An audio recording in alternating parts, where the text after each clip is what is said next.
大家好，我叫 Isaac，我識講廣東話。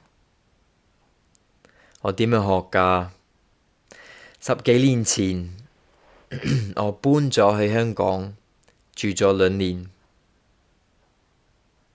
搬去香港之前，連中文有唔同嘅方言都唔知，更加未聽過廣東話。喺嗰2年，我盡量把握機會，努力同本地人溝通，仲沉浸喺廣東話同香港文化入面。對我嚟講，廣東話係最正嘅語言，絕對冇得輸，又好玩又好聽。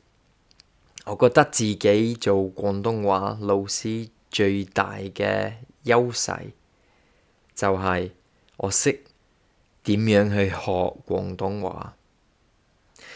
自從返咗英國之後，我一直有做廣東話翻譯員同埋老師，教過唔少學生，有啲而家已經講得好流利，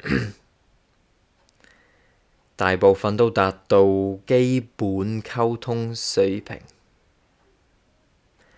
所以試下啦，一齊學廣東話啦！